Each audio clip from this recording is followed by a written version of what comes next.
to the Fit and Fabulous podcast with Dr. Jaime Seaman. Hello, everybody. It's Dr. Jaime, and welcome back to the Fit and Fabulous podcast. It is so wonderful to have you here today. Today, I have a very special guest with me. Dr. Thomas Hemingway is a holistic and integrative medical doctor who lives and shares his philosophy of prevention over prescription. He's passionate about natural health and healing through simple yet powerful daily practices, which can be life-saving. He has an upcoming book, Preventable, 5 Powerful Practices to Avoid Disease and Build Unshakable Health. It describes the foundational principles of creating solid, lifelong health. He also loves sharing his message with his top-rated health podcast, Modern Medicine Movement. You guys can go check out my episode over there, where he's known for distilling down the latest medical knowledge and science into easily digestible, actionable steps which can change our lives in the present and the future. He's also a husband and proud father to 6 wonderful humans with whom he enjoys spending time in the outdoors, surfing, snowboarding, skiing, hiking, skateboarding, playing in the mountains, playing tennis. I think I want to be your kid. He has a goal of saving 100 million lives by optimizing health and wellness through natural means. Dr. Thomas Hemingway, welcome to the Fit and Fabulous podcast. Oh my gosh, good morning and aloha, Dr. Jaime. How are you? I'm so wonderful. And actually, I'm leaving shortly for Hawaii. We're heading to Maui for spring break. So I'm going to need all the tips when we get off. Yeah. Maui is amazing. Yeah. Any place in Hawaii is amazing. You know that. And what a wonderful time to be there too. Spring break. It's not too hot yet, so you're going to enjoy it. It's going to be amazing. Yeah. Tell us how you ever ended up in Hawaii. I mean, tell us your story. Oh, geez. So, okay, here it is. So I grew up in California, and somehow, some way, I started surfing at a young age, which over there is kind of hard to do because the water is really cold. In fact, it's where I grew up, 48 to 54 how is really degrees. cold? What is it? Oh, so 48 to 54. So summertime, it's a balmy 54. Winter, it's like 48 to 50. And this is where we did every morning the cold plunge, right? Most people set their cold plunge somewhere in that neighborhood. We didn't even know about a cold plunge. Nobody ever heard of that. We were getting ice cream headaches every morning. We were doing this thing just because we loved to surf, but it was really, really cold. And so my dream was to always go to Hawaii and, of course, surf the big waves of the North Shore, right? Pipeline, Sunset, all these amazing places I'd seen in the magazines, heard about. And so that's what I did. I applied to some schools in Hawaii, got accepted, and the rest is history. I spent 4 years in Hawaii, graduated actually on Oahu, on the North Shore of Oahu. There's a small little campus called BYU Hawaii, and it's only 8 miles from Sunset Beach and Pipeline. So I was living the dream, right close to the famous surf breaks I'd always heard about. And then I couldn't resist but to come back. So did medical school in California, UC San Diego, my residency, UCLA, all the big name places in California, but I was always longing to return. So did that. And we've been nearly, overall almost 30 years in Hawaii. So it's been an That's amazing incredible. life. It's my kids don't know how, you said I got 6 kids, which is true. And they're all born and raised in Hawaii. They have no idea how blessed and fortunate they are. So it's an incredible spot. I'm so excited for you guys to get back out there. That's awesome. So what are the age ranges of your kids? So my oldest 2 are in college and my youngest 2 are in elementary school. So I got the whole gamut. It spreads almost, I think it's 16 plus years across the board. My littlest is 5. And she's what keeps me young right there, Jaime. She is one of these kids that is with endless energy. She bounces off the wall. She's the one that you go, that's the poster child for the metabolism I want. She is nonstop action all day long. And then she crashes hard about 8 o'clock at night. So I think that's a good goal for all of us. Go strong, go hard. And by 8 or 9 at night, hit the sack and wake up early and do it all over again. So with having such a large age gap in there, 2 in college, 2 little ones in elementary school, tell us what you have learned as a physician and as a parent in that time. Like when your oldest 2 were little, you probably parented, maybe lived a different lifestyle. I don't know. Maybe you've just been doing this great all along. Give us some advice. Oh, definitely not. I've made all the follies and foibles of every parent. And, when we started with our first, we, like anybody, listened to our pediatrician, right? They're like, okay, so, 6 months, you introduce this stuff called rice cereal. Like, holy crap, that's like the worst quality stuff out there, right? Highly processed, terrible stuff. And then get the juice in there. You got to give your kid apple juice because, that'll help them poop and all this stuff. And like, we are so different now than we were then. But one thing besides the health stuff, what to eat, the real single ingredient food and all that good stuff, is that I think you relax a little bit more. When you're a first time parent, Hmm. so stressful, they're not sleeping, you're not sleeping. You're like, oh my gosh, are they going to survive if they wake up twice during the night? And now I got different problems, Dr. Jaime. I got my youngest, well, actually my second to youngest, who is just the most beautiful little soul. She's our first girl. So we got four boys in a row, and they are all boy, rough and tumble. And then my penultimate child is a girl, and she's 7, and she was just diagnosed with type 1 diabetes a few months ago. And so last night, I'll be honest, her glucose alarm went off a couple of times, and I was waking up for that. So I never knew that, when my kids were well out of diapers, I would still be getting up in the middle of the night. And so I feel Yeah. all the parents out there, whatever age group your kids are, it's a challenge, but it's amazing. I mean, when you get to hang out with them and do things like you mentioned, I love to do with my kids, whether it be skiing or surfing, snowboarding, mountain biking, whatever it is, just taking a walk with them outside, like connecting with my kids now, I think is so much more critical and vitally important than I realized when I was going through this nearly 20 years ago when I had my first kid. I was doing my first job and I was gone all the time, 100 hours a week, and I didn't know any different. That's just what I was thought I was trained to do. And now, every moment I get to spend with my kids is invaluable. I cherish it. I love to connect with them and just build that relationship. And so, yeah, it's a little different now, but it's always been an amazing road as a parent. Lots of challenges for sure, but Yeah. super, super rewarding. I love it. I love it. My kids are, it's so amazing to watch them develop into these humans and their different personalities and to see little reflections of yourself. And it's really one of the most magical experiences being a parent. I can't lie. There's ups and downs for sure. But okay, so tell us about your early career in medicine. You were an emergency room physician, yeah? Yeah, yeah. So board certified ER doc. I come from that generation that we thought that, the two best shows ever, right, were the original ER with, George Clooney back in the day, and Yes. that show Doogie Howser. Like when I was a teenager, I was like, dude, I'm Doogie Howser. I love learning about this stuff, and it's so cool. And I'm gonna be, the first. Well, not really. Wouldn't be the first teenage doctor. And I wasn't a doctor in my teens. I went to usual high school, regular college, medical school. So yeah, didn't do the teenage doctor thing, but just being able to be that guy that could kind of be the jack of all trades. That's kind of always been, my approach to things. I literally have a toolbox in every place I go in the world. When I travel with tools. like Amazing. like With I'm the not talking real about like world medical MacGyver. tools. Yeah, but I'm talking about like regular tools. And I used to, I'll be honest, I used to travel with like medical tools on an airplane. I'm like, I can't be using that stuff on an airplane. Like, come on.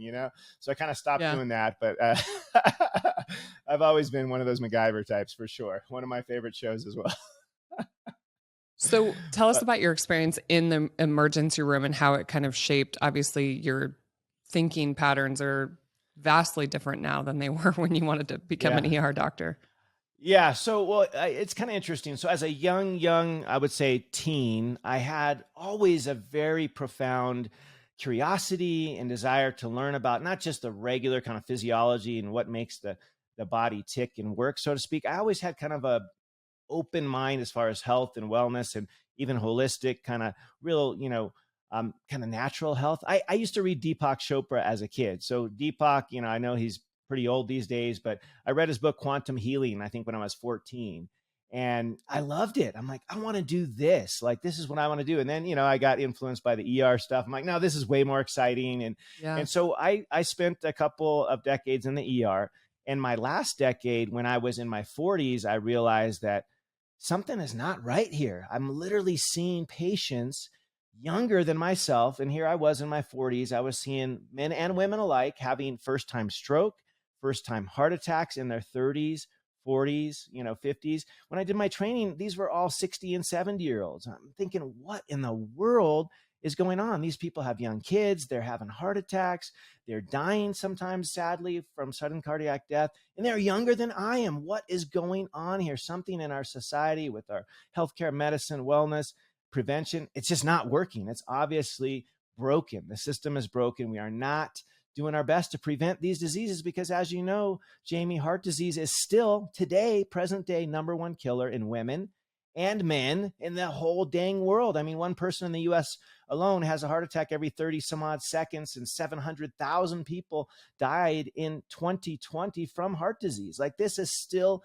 a big, big problem, and it doesn't have to be. It is largely preventable. So I had this kind of moment where I remember specifically a certain, patient I had that was younger than myself, and he had young kids, and he asked me, "Doc, am I going to live through this? Like, what's going to happen to me?" And it was like a real kind of heart to heart moment where I was like, oh my gosh, I got to do more. I love, love, love being in the ER and saving lives and doing all the fun stuff. Like, somebody falls down and dislocates a shoulder, I can pop that back in. Super fun, exciting stuff. But I'm like, I got to do more. I got to help prevent this stuff. So they never land in the ER in the first place. So I kind of took a little career path, change, pivot, really got into the integrative medicine, worked with the Institute for Functional Medicine, did all that. And now I kind of do a hybrid. I still do some work in the ER, but it's not every single day. It's not all the overnights and weekends that I used to do. And I really focus on my kind of holistic integrative practice and try to help people not land in the ER and help them live their fullest, most energetic life and hopefully not die from heart disease, stroke, diabetes, neurodegenerative conditions that are almost all preventable. So. Yeah. I mean, some of the skills you have as an emergency physician are perishable skills, so it's good to keep those tools sharpened for sure. It probably pays the bills too, while you can really focus on your passion. So yeah, for sure. And yeah. I still enjoy that. When I'm there, I enjoy it, but it's nice to walk away when you're done and not have to go back the next day. Yes. Oh, you mean like me, because I work 365 days. Yeah, you're always on call. I don't envy that at all. Definitely not. You just never know. Those babies just come wherever. So it's been a busy last couple of weeks. Okay, so let's talk about what these kind of foundational principles are that can prevent people from developing things like heart disease. Tell us what the first one is. Yeah, so let me just spill the beans, give you the quick mnemonic, because as all, previous former medical students, we always like mnemonics. These are memory tools, right? So I developed one to help us remember these 5 steps, and it's FMSGs, right? Because we all hate MSG anyway, as we should, any highly processed food or ingredient we should hate, but FMSGs. So F is for food. Food is either the best possible medicine, the best sustenance that we can give our body, or it's a slow poison. And we get to decide this every day, multiple times a day. And it's super, super simple. And I like people to remember that we all, especially me, need to add more than subtract from our life this way, because there are literally 300,000 like edible plants, vegetables, fruits, etc., that we could eat as humans. And guess how many we eat, Dr. Jaime, on an average adult in their entire life? Guess how many we eat? What's the number of different foods we eat on average for humans? It's low. Yeah, I was going to 200, say. roughly 200. And about 3 of those, 4, depending on if you want to, 4 food sources make up 60% of our entire human diet. And this is not surprising, right? It's Gotta the be corn, like it's the wheat, soy, and rice. Those 4 things make up over 60% of our diet as humans. And there are hundreds of thousands of foods that we could be eating, and when we look into the fermented foods, for example, there's literally 100,000 different fermented foods out there. Our potential diet is so expansive, and we limit ourselves to only a couple of things. And so I really try to help people realize that there's so much more that we can be eating, and they're all natural things. Like, if we eliminate only 3 big, sort of the big 3, the evil triad, as I sometimes call them, the highly processed sugar, the highly processed grains, and then the seed oils, we eliminate those 3, and almost everything else is available to us. If it's real, if it's whole, if it's natural, if it's single ingredient, and we have literally hundreds of thousands of choices. So eat the whole rainbow, right? All the good stuff. Go to Hawaii, go to the farmer's market. I hope you will. There's so many amazing things there. You'll look at this stuff and go, what is that? And they'll say, oh, that's a rambutan, and this is how you eat it, and it's so yummy. Or, lychee or lily koi or whatever. There's so much out there. One of my favorite things to do is travel and visit the farmer's market, because that's where it's at. That's what we've been doing forever, right? Just getting our food from the soil of the earth and all natural means, and we will be so much healthier. And it's so much more tasty, actually. So much. Oh, I can't wait. I got to I travel love that. again. I can't wait. You're traveling all the time, right? Between Utah, I do, Hawaii. No, but you guys are pretty much in. yeah, we're kind of staying put the winter in Utah. My mom is here and she's been ill, but I love to go to other countries, especially the Mediterranean. Their cuisine is Yeah. amazing. And over there, I actually will have a piece of, sourdough bread. Like over here in the US, I don't eat any bread, like almost ever. It's just hard to get good quality stuff here, right? We use the dwarf wheat that's so different. It's highly, highly, allergenic. It has really much more gluten in it than the stuff that they have in Europe. And it's way different. All the ingredients are so different over there. And you can actually see your food out in the field, either growing or in pasture, wherever. And here, it's just a lot different. It's a little bit harder. It's still doable to get high quality food, but you definitely have to, make a little bit more of an effort. And so that's why I love to travel, especially places like the Mediterranean, and eat their cuisine. It just makes me happy. I love to eat. I can't help it. So give us some recommendations on how people should eat. Okay, you've talked about exploring like other foods, but I think it's so confusing, right? You go to Instagram and people are like, eat plant-based, and then you got these carnivore people, and then there's everything in between, and the medical literature says Mediterranean. I can completely understand why it's confusing for people. So confusing. Oh my gosh. It's tough because there's so many voices out there. So here's the thing. What I like to tell people, which I think is amazing, is that we as humanity, we are all very unique, right? We have folks way up north, the Inuit, that eat basically all fat and meat. That's it. They eat like no vegetables, and they're super healthy. They don't have heart disease, at least prior to, the advent of them coming into the rest of the Western world and getting access to some of our poor diets. And then you have other groups that are nearly all vegetarian. And then you have other groups that are somewhere in between. And so we as humans can eat a lot of different things. So what I tell people is there is no one perfect, one size fits all for every single human. But what all humans can do is we can eat real food. And if you're somebody like me that eats everything under the sun, I'm eating a steak for dinner tonight. I actually already have it. It's already being prepped. I'm soaking it right now so I can have it, just real tasty with all the different spices that I like to do and marinate it real well. And I'm also eating Brussels sprouts, like steak and Brussels sprouts. Those are two of my favorite things. I know the carnivores out there are like, why the heck would you eat a vegetable? Vegetables are not for humans. They don't want to be eaten. BS. We've been eating vegetables. We've been eating plants. We've been eating the animals of the field, pasture raised for literally millennia. We can eat it all, but everybody is a little bit different, and we kind of have to tweak it to what helps us thrive. So if you're thriving, keep doing whatever you're doing. But I really think that anybody can benefit from real, whole, and natural food. And I always start my day with protein. And this is what I teach my kids. When you have your first meal at whatever time of the day you have it, and I would recommend you do what works for you, because it's different for everybody. I don't wake up hungry. You got me on this morning. It's early. Food is the last thing on my mind right now. I want to get a bunch of stuff done and maybe go for a walk, or maybe, I don't know if I'll wait this long, but I could literally go skiing and then eat afterwards. Like, it's just whatever I feel like the day, but I start the day with protein. So what that usually is it's a couple of eggs, might be 4 eggs, might be 6 if I'm really hungry. I know it sounds crazy, right? All the yolk and the cholesterol. That's okay. We make cholesterol anyway. It's not bad for you. But start it with protein, because that will not only satiate you, and you won't be craving, that healthy snack, right? The snack bar that you thought was healthy and all those things, the carbohydrates, you won't crave it all. It'll keep you going between meals. I don't snack at all. So I do eat 3 meals a day. And I didn't used to. A couple of years ago, I was big on the intermittent fasting thing, and I was down to 2 meals a day. Sometimes I do the OMAD thing, the 1 meal a day.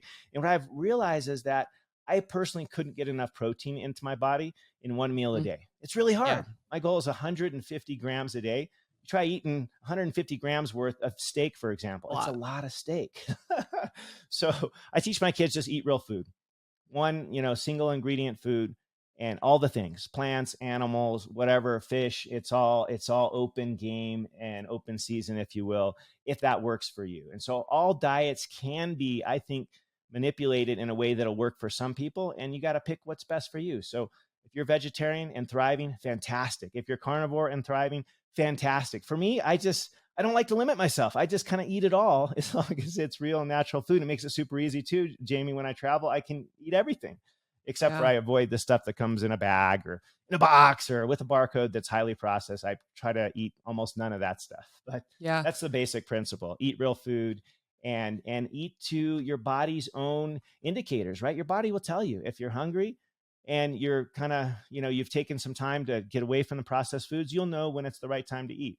Some people are pushing these windows of intermittent fasting to inordinate amounts of times, doing 2 hours a day of eating and 22 hours of no eating. Like, that's okay for once in a while, but that's not okay for everyday use. Like, that's not the way it was meant to be. So yeah, a lot of nuance to it, a lot of variety, but there's room for everyone. And just eat real food is my first and foremost party line, if you will. I love that. I love that.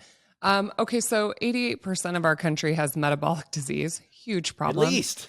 Now estimating probably more than 1 in 2 people have prediabetes or type 2 diabetes. Where do you fall with low carb and ketogenic diets? Yeah, no, that's a great question. I actually did keto for nearly 2 years straight. So I've done all the things, and I love low carb, but I'm not extreme anymore. Like, I love carbs too, but the carbs that I eat, they're always real fruits and vegetables, and lots of the latter. I do like fruit, but some of it, and this is the benefit of our sort of geeky modern life, where we can, challenge ourselves with these devices. I got a device here on my wrist. I've done the CGM thing. My daughter has a CGM 24/7 nowadays, for better or for Yeah. worse, and all of that. So we've got to see how our body responds to different foods. And so what I've realized is that there are certain fruits that will spike my blood sugar, like pineapple, for example. Being from Hawaii, I used to eat pineapple all the time, and I still love pineapple. But now I'm not going to sit down and eat half a pineapple like I used to, Mm. because it just my sugar goes through the roof. Or like oatmeal, for example, not the processed stuff, but I'm talking the rolled oats that are steel Yeah. cut, that are like, they don't even look like oatmeal, right? Like, even eating that spikes my blood sugar. So there's certain things that I just don't Yeah, mine really went eat over anymore. 200 with oatmeal. I did an Yeah. experiment a couple years ago I did a couple days of a vegan diet and Uh-huh. had a CGM on. I was mind blown.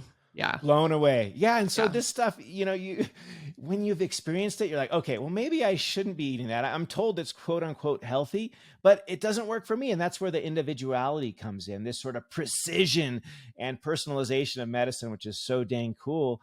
And you just kind of pick what works best for you. And for me, I do love berries, for example. I love blueberries. I love strawberries. I love boysenberries. I love raspberries. And those don't really spike my blood sugar, especially if I'm eating them towards the end of my meal. And that's a Hmm. little hack here. If you like to Yeah. have a little sweet treat, whether it be some Greek yogurt with some berries, maybe even some, what I like is this kind of grain-free granola. It's all from nuts, and just drizzle a teeny bit of honey. Like, I have a sweet tooth too. Don't get me wrong. I like sweets as well, but I like them naturally. And then I just put it towards the end of the meal. And when I do this, my sugar doesn't spike. And then I go for a walk and it doesn't spike at all. It's amazing, that sort of nuance to all of this that we can figure out when we kind of listen to our body. So I still would describe myself as low carb, but I'm definitely not like full on, keto. I'm going to flex my muscle if I can get, my ketones up above 4 or whatever, like, no, like, Yeah. I eat to feel, eat to thriving, eat to energy. And when I was doing like hardcore keto, I mean, you feel like you have all the energy in the world, but I'm just going to be honest. I'm turning 50 next year, and I lost weight on keto, and I didn't want to lose weight, because when I did lose weight, I lost a little bit of muscle mass too, which, as you and I know very well, that is the secret to longevity, is your muscle mass.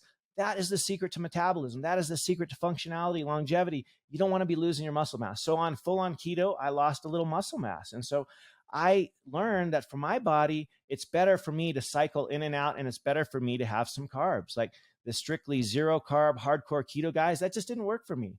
I didn't thrive off of that. I mean, I felt like I was pretty good as far as I had energy, but I was noticing, my muscles were shrinking. I was losing weight. It just wasn't for me. So I definitely eat carbs, but I just avoid the highly processed ones. I don't eat any breakfast cereals. I don't eat any breads. I rarely have any kind of dessert.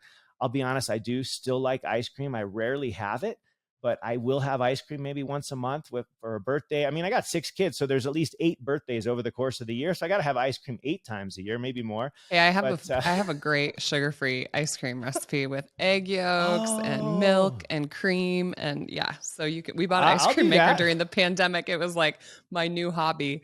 Yeah. So Yay! I'll get that recipe. I love the cream, like creamy stuff. I don't yeah. know how people can do non-dairy. My body, thank goodness, tolerates it, and I try to get as raw as I can. But depends on where you are in the world. But I couldn't give up dairy. There's just no way.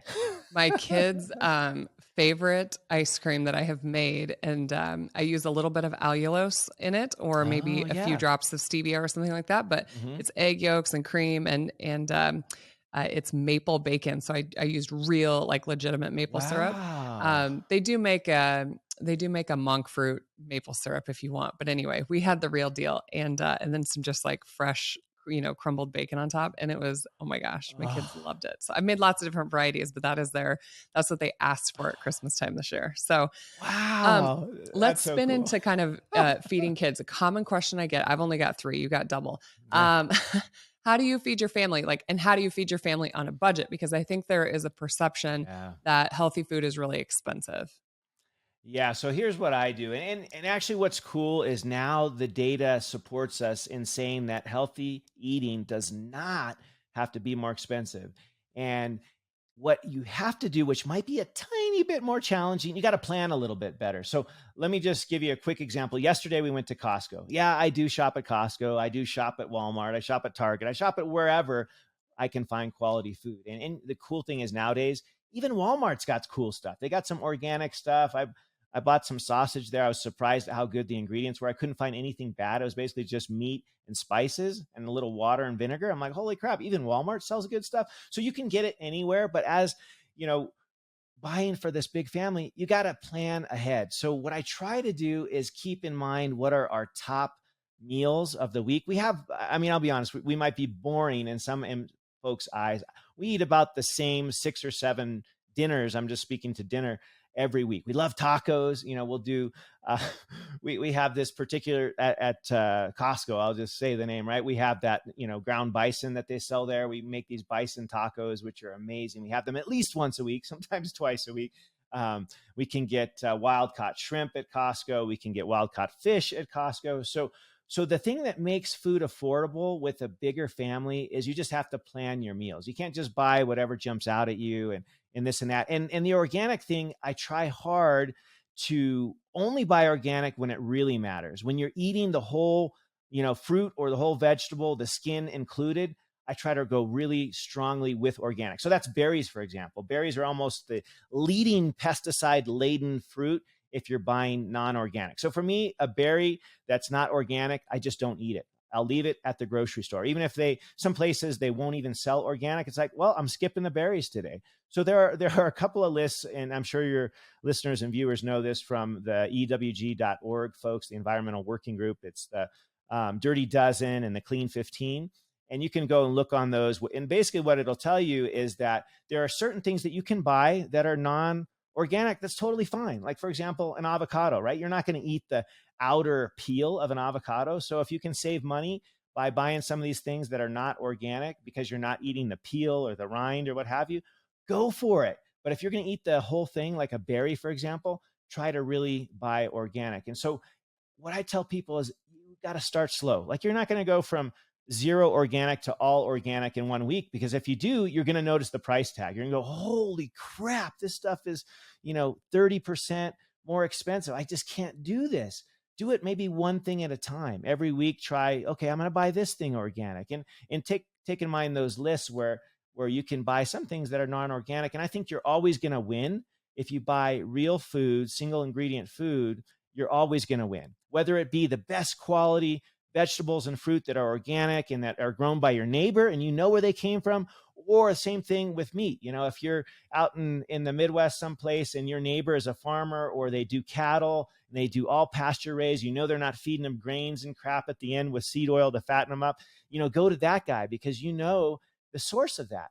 And so just do your best wherever you are, but just buy real food. I think if you're going to just avoid basically the whole center of the grocery store for the most part, you're going to be doing so much better. And it's nearly comparable. In our case, like I mentioned, when we first started going solid with the organic and the pasture raised everything and the regenerative meat and wild caught everything, it was a little bit of a sticker shock. But as we were able to kind of build some connections with community and farmers markets and local ranchers and things like that, all the beef in Hawaii, at least where I live, and in Hawaii, is basically all pasture raised, clean, regenerative. They're not, there's no feedlots over there. So I buy all locally sourced stuff, and it just tickles my heart to know that these are happy cattle that I'm eating. They're literally grazing. I get to see them when I drive to work. They're literally just on, all over the pasture land, and it's great. And so it doesn't have to be prohibitive, but I would just say do it stepwise. Like if you go from zero organic to all organic in a week, you're going to be like,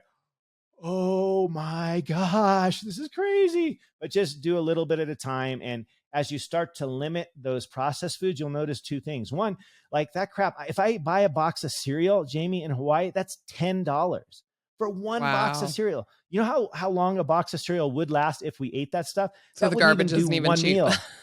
Yeah, the garbage is not even cheap. So it doesn't have to be expensive. And I've done the comparison. I've certainly done both. And the data actually shows that it's not more expensive, but it does take sometimes a little bit more of the planning. You have to kind of plan out. Yeah, I mean, it's just changing your patterns, right? It's like most of us probably walk through the grocery store and grab the things we normally grab, and we don't even the aisles are memorized, right? So like it's just changing, it's just changing everything about the whole situation. And I think from our perspective, getting our kids to kind of buy into it was more like about education. It was kind of like, okay, like how does this food make us feel? How does that? Because I remember one time my kids went to a movie theater.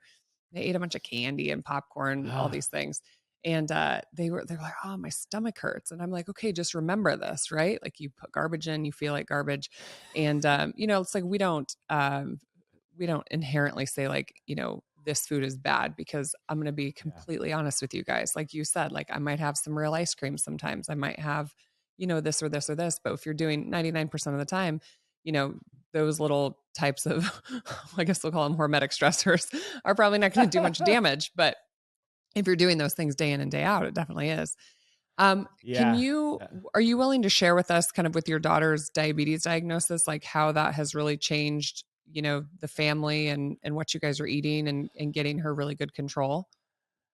Yeah, for sure. And I would just say, kids, like you said, if you just kind of talk them through what you're doing, like if you've always, and I was one of those parents, like I literally bought breakfast cereal, like whatever, the Post, the Wheaties, even the really crazy stuff, the Fruit Loops, the Lucky Charms. Like I used to buy a giant box of that at Costco. So I'm just like everybody, I've tried all that stuff. My kids have tried all that stuff, but we made some changes about a decade ago. And then even more so, this was just last November, a couple of months ago, she was diagnosed. And so we had to make even further changes. Like we thought we ate pretty healthy, but basically we had to go full on, low carb, zero grains. I mean, pretty much she doesn't do any gluten.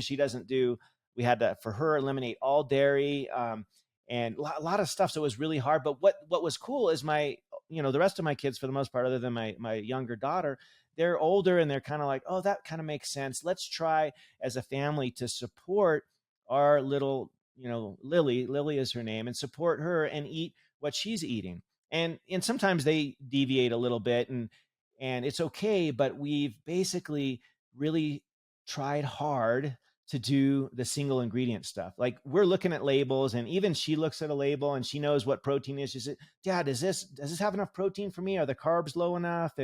And at first it was, really hard for her because she had, like all of us, certain preferences. We all have a certain palate that we like, our go-to foods.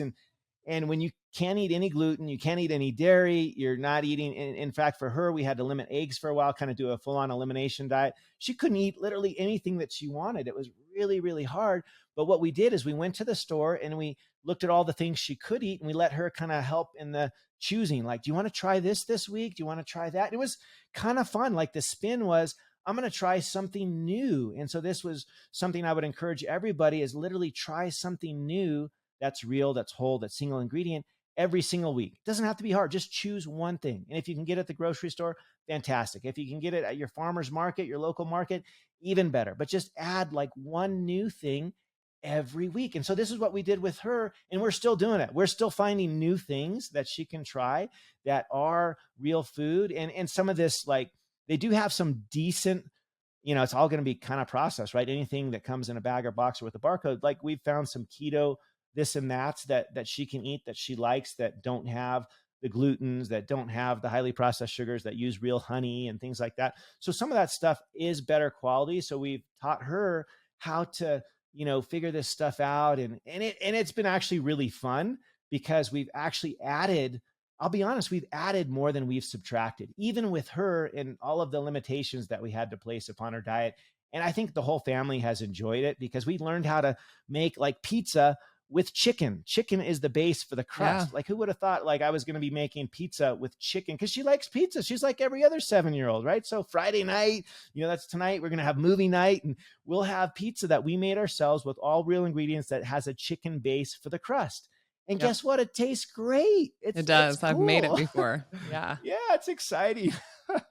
It's super delicious. You can, just like base is the protein. And then you can put, we've made like taco versions. We've made buffalo chicken. We've done, a Philly cheesesteak pizza. Like it's fun sometimes. Yeah. To kind of experiment that. Well, I'm Yeah. very interested to know, obviously she probably has an endocrinologist, that is her doctor, but you are much smarter and savvier than most parents who are listening right now that have a kid with type 1 diabetes. I'm very interested to know, like what were the recommendations for her, in our traditional model, like how she should manage this, and how have you kind of decided as a parent, what you think is best? Oh my gosh. This part actually is frankly embarrassing. And this is one of the reasons why I'm doing what I'm doing with this sort of, era of my life, is that when we went on our first visit, they basically told us, oh, well, she's going to be stuck with this her entire life. Just get used to it. Doesn't matter what she eats, as long as she covers it with insulin. She, don't take stuff away from her. Let her eat whatever she wants. Like this, it was crazy. From the endocrinologist down, the entire team. And mind you, this is in a big city, super specialized place where they actually have a children's hospital. We went to the, children's clinic with the endocrinologist specialist of the specialists. And they told us basically the worst advice ever. And for me, I was sitting there like I was mind blown. Like, these are people you can't argue with. And you know this well, right? I mean, the specialists, you're going to bring up something contrary, they put you on the blackball list. Oh, we don't want to see these guys again. They're difficult. They're difficult patients. And I'm trying to do what's right for my daughter. I'm trying to get her real, natural, single ingredient food. And the nurse educator is telling me, oh, it doesn't really matter. Let them eat whatever. This is a hard enough diagnosis as it is. Just make sure you cover, count the carbs, you cover with the appropriate dose of insulin. I'm like, are you freaking kidding me? Are you insane?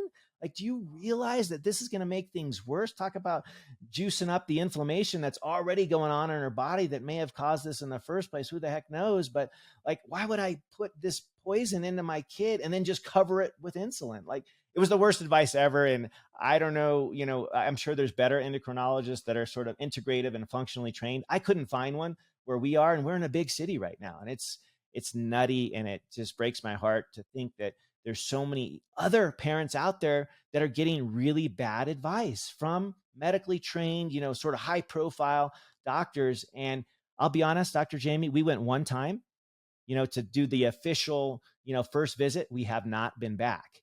And guess what? Her sugar has been incredible. I mean, she averages right about 100. That's her average. Wow. She might spike to 180. Occasionally she'll hit 200, but she's between like 70 and 160 all the time. And she That's started with the amazing. worst case scenario. Her hemoglobin A1C was higher than the even lab could measure. It was over 14, which for anybody who Wow. knows that is like, holy freak, it's higher than the lab would even assign a number to.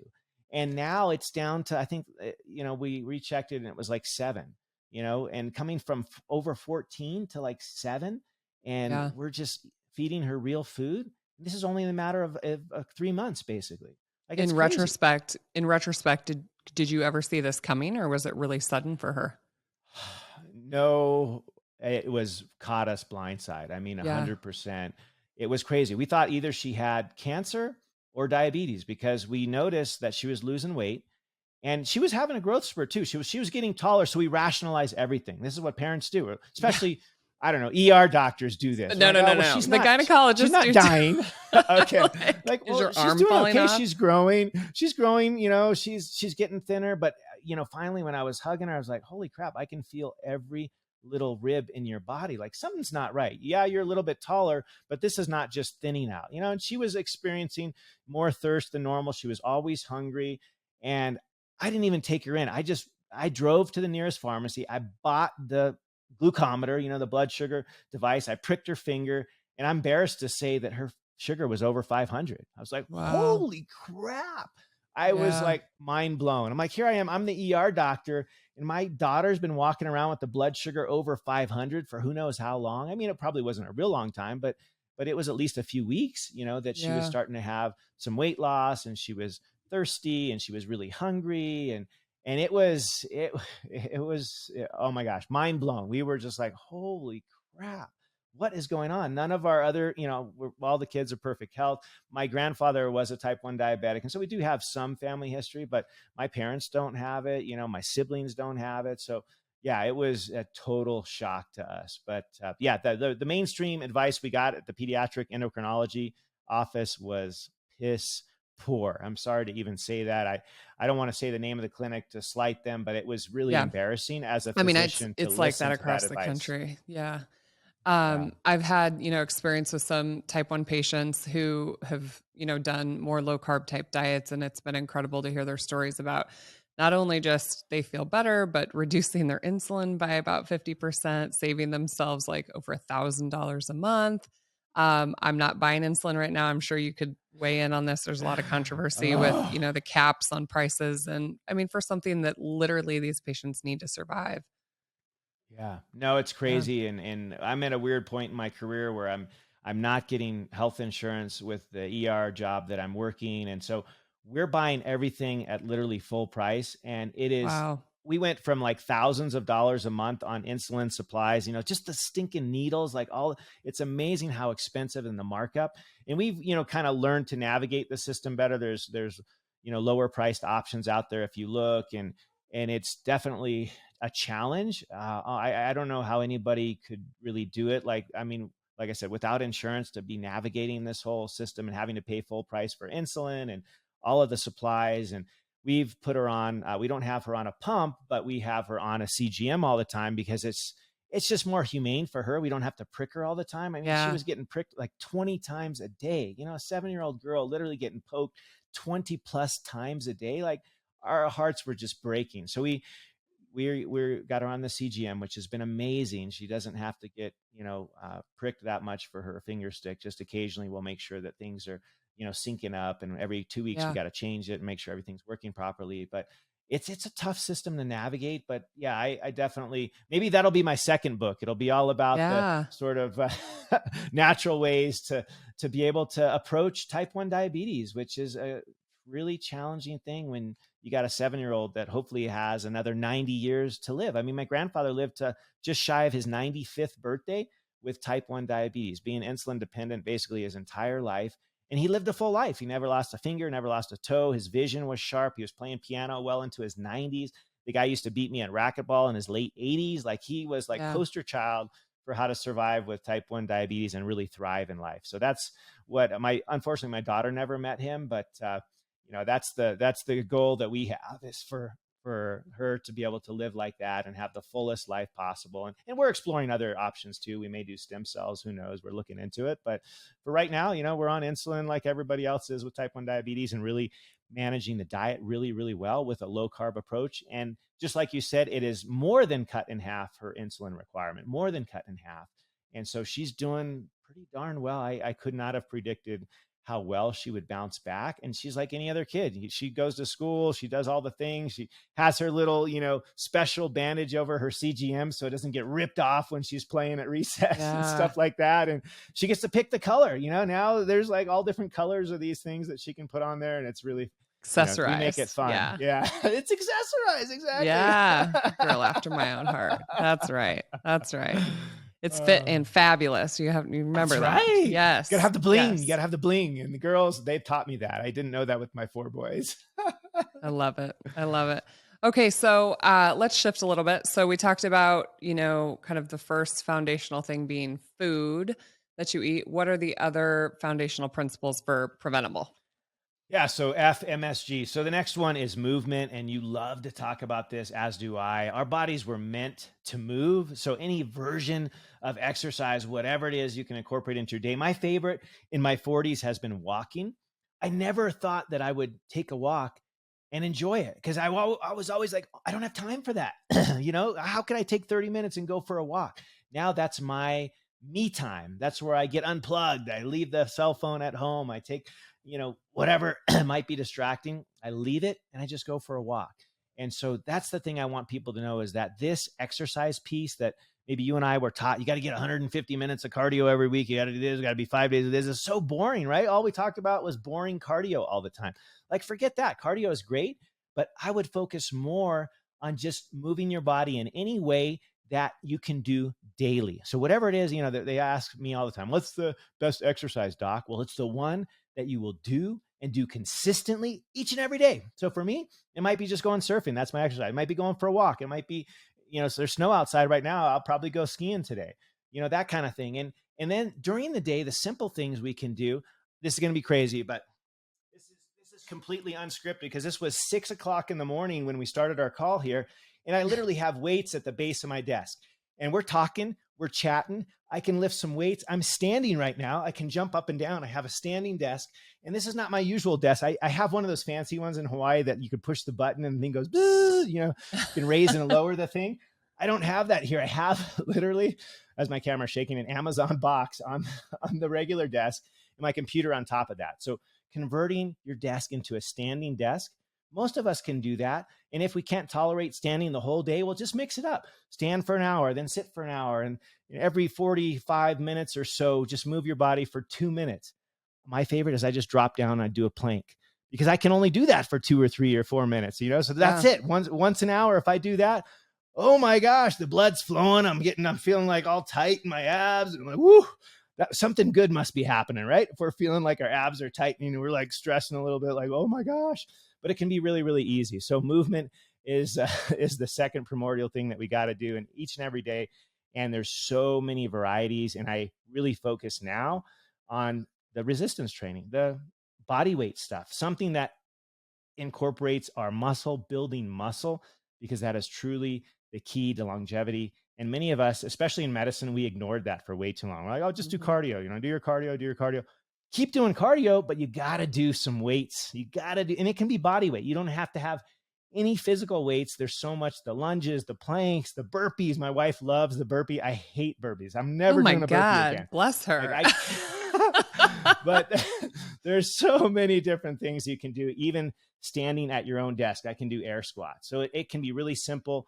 No gym required. Just move your body every day, even if it's a simple walk. If you do that, say 10 minutes, 3 times a day, each time that you eat, walk for 10 minutes.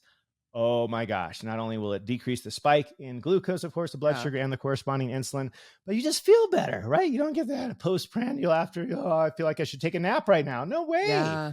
Go outside, get some fresh air for 10 minutes. You're ready to get back at it, get back to work. So it doesn't have to be complicated. You don't need a gym. Just move your body. It's that simple. So that's the next pillar. Love that. What's the next one?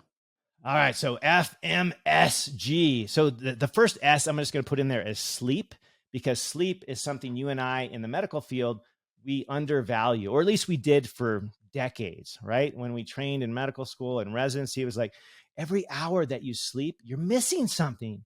You could be seeing this cool case that comes through the ER. You could be doing this cool procedure. Like, why would you want to sleep ever, right? I'll sleep when I'm dead. That was my mantra, shout out to The Cure, any Cure fans out there from the 413 Dream album, sleep when you're dead.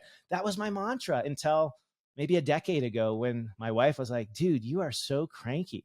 What does the matter with you? You come home from work and you're barking at the kids and I was like, let me check. Oh, I was up at 4 o'clock this morning. It's now 9 o'clock at night.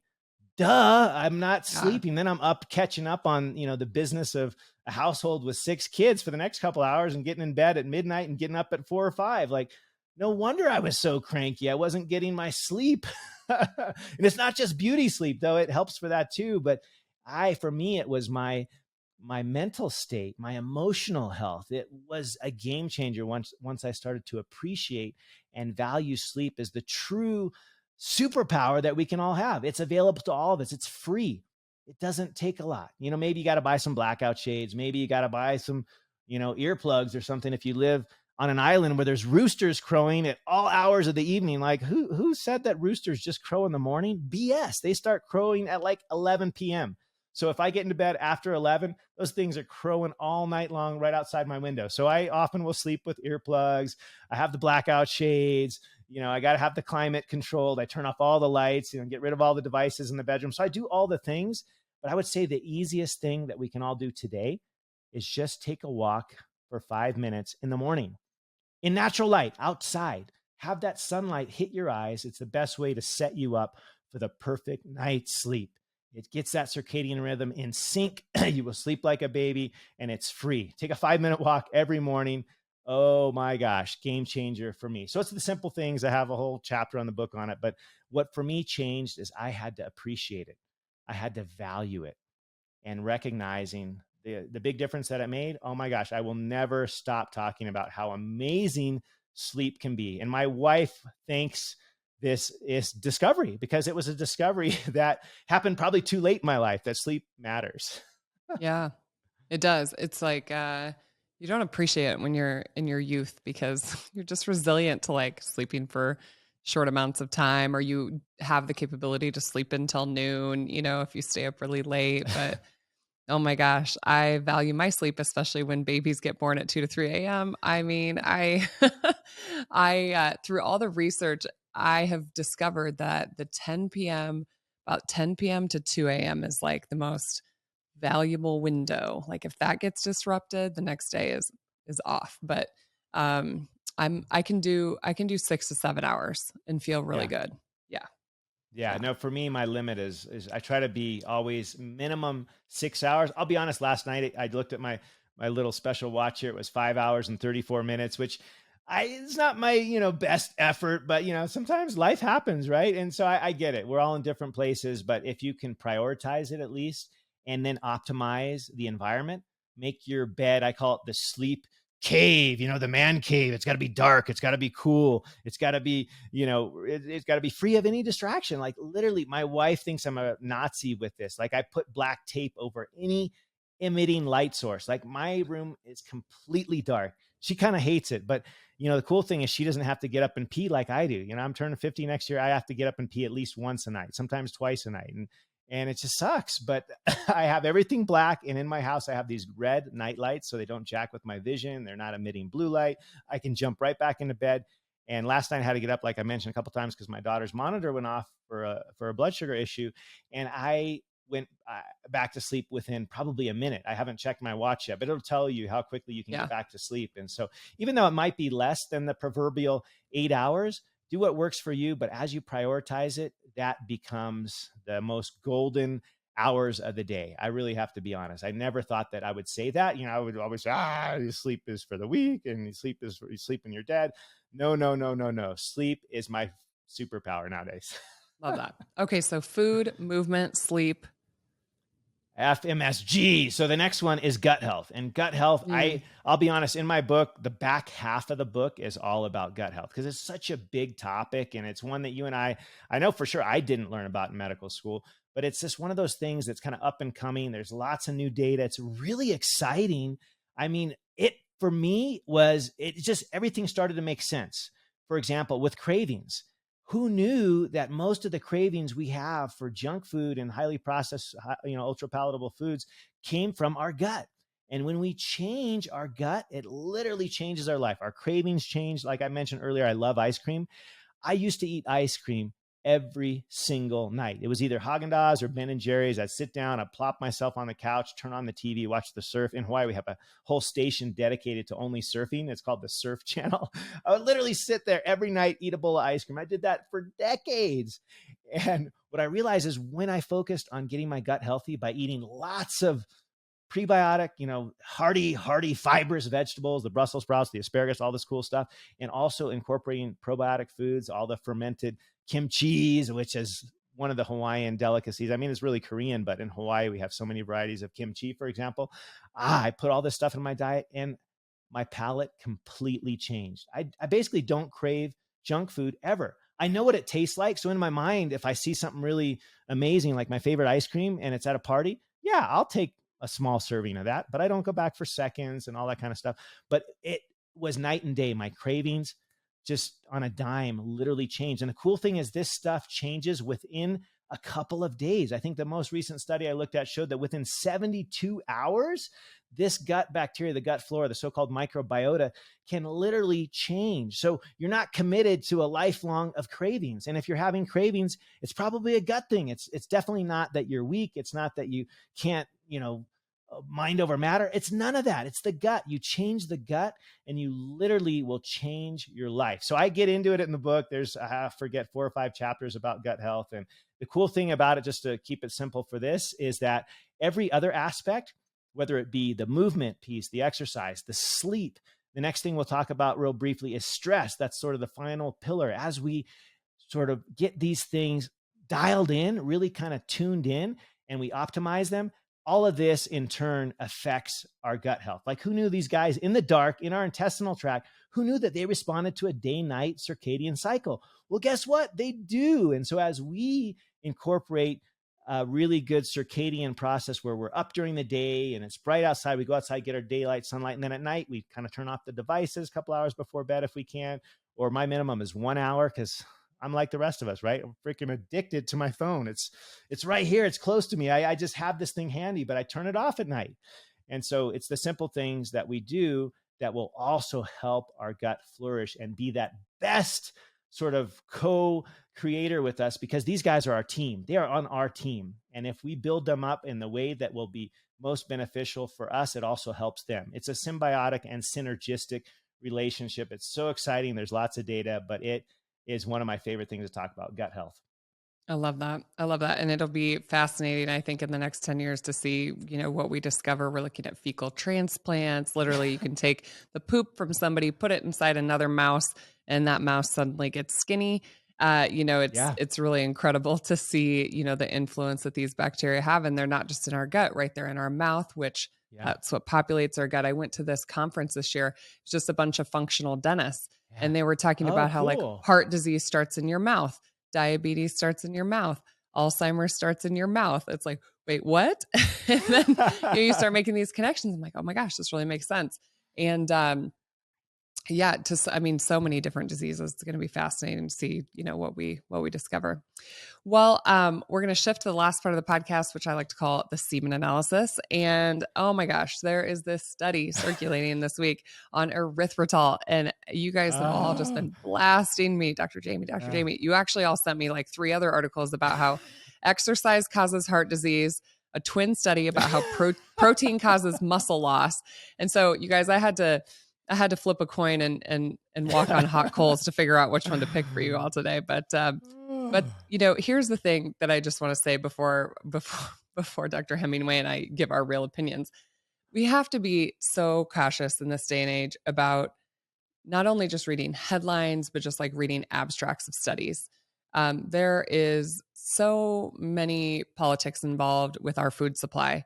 And if you are interested to dive in more, I'm going to have Nina on the podcast, but Nina Teakoltz has been highly involved with the USDA. And we had a great connection at Low Carb Denver here recently. I'm going to bring her on the podcast, but the corruption, not just within medicine, but within our food industry and our USDA guidelines, you always have to look at the source fundings of these trials and really look at the actual studies themselves. And for a regular person, I think it's hard to read it and to pull those things out. Okay, so this study, of course, that like made headlines. It was in Nature Medicine, and it's titled "The Artificial Sweetener, Erythritol, and Cardiovascular Risk."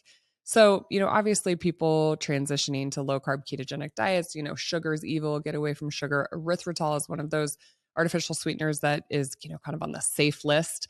So, to really vilify this was a big deal, and I think why it was getting a lot of clicks. So they looked at these polyol sweeteners like erythritol and their incident 3-year risk for major adverse cardiovascular events.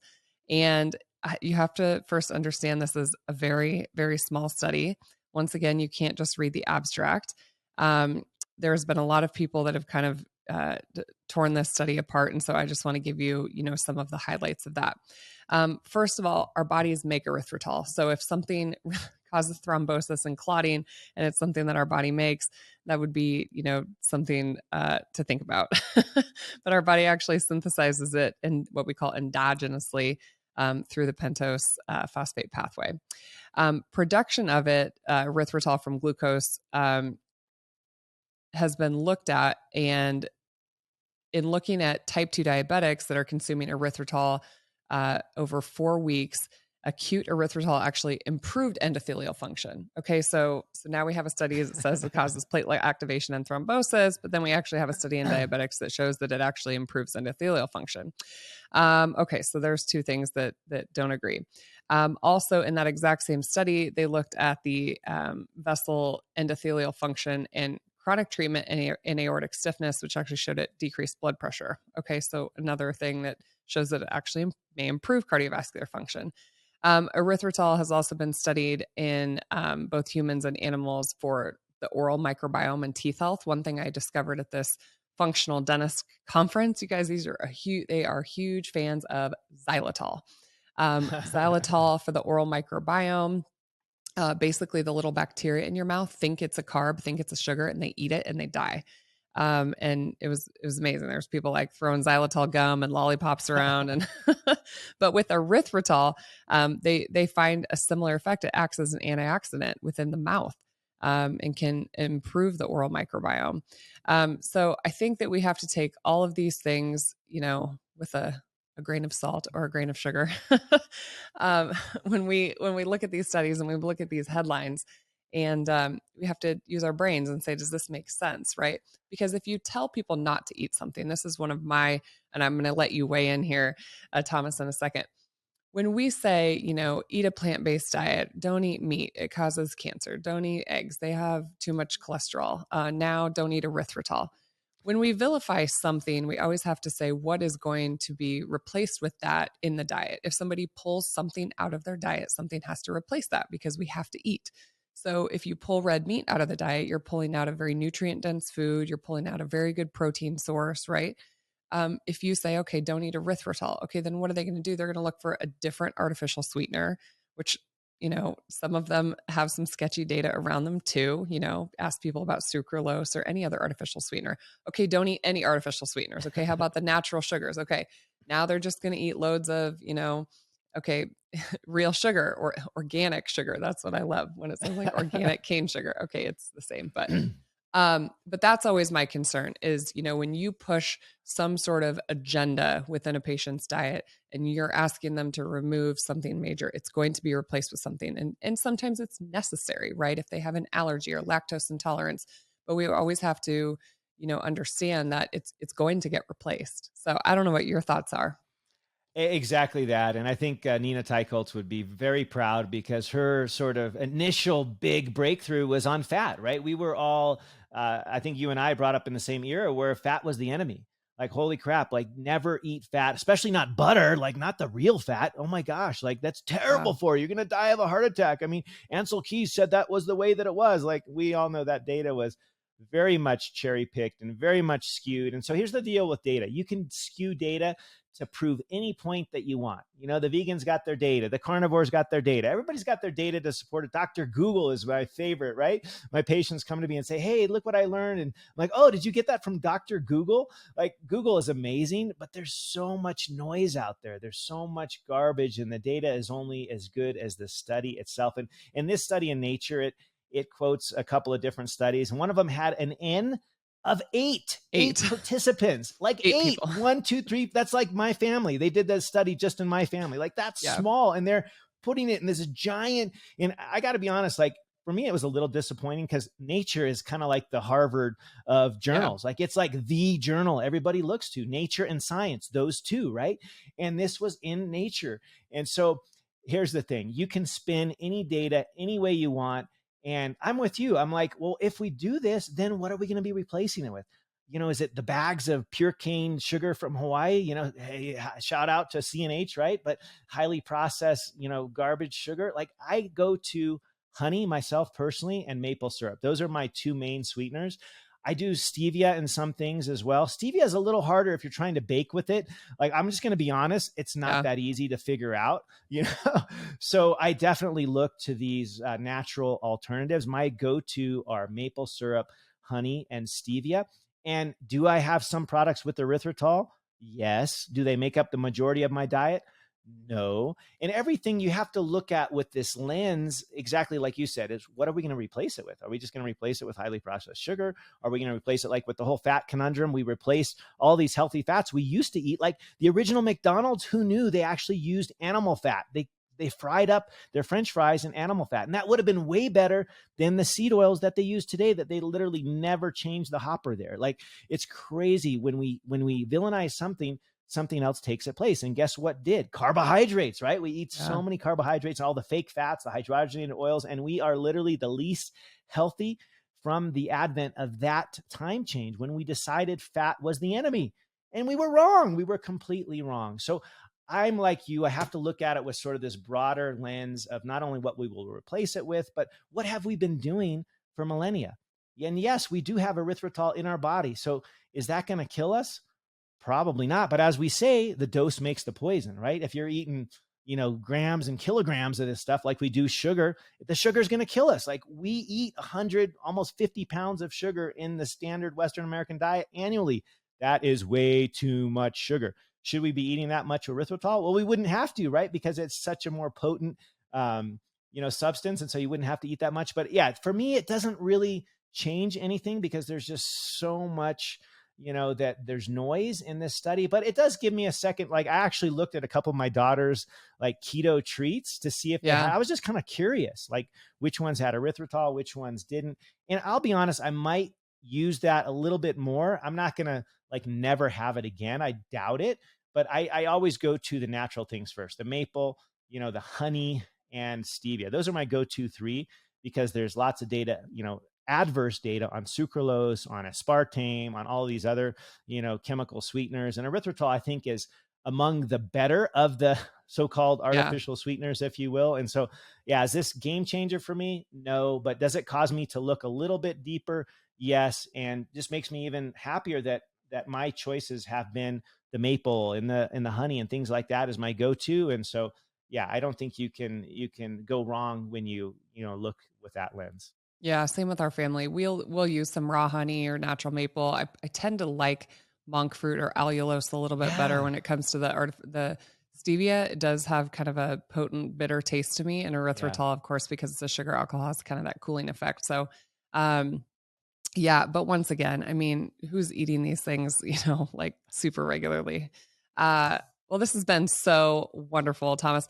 Tell people when your book comes out. We don't have an exact date, but where they can find it, where they can find your work. I know you have courses and things like that too.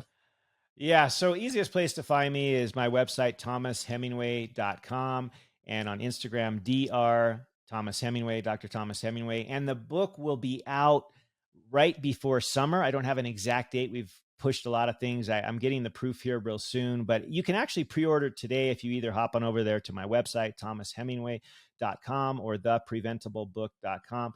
It can be pre-ordered today, and you get some bonuses if you do pre-order. You actually get a course that I put together, and that's going to be released pretty soon in the next couple of weeks. And so you get some stuff even before the book comes out, which is pretty cool.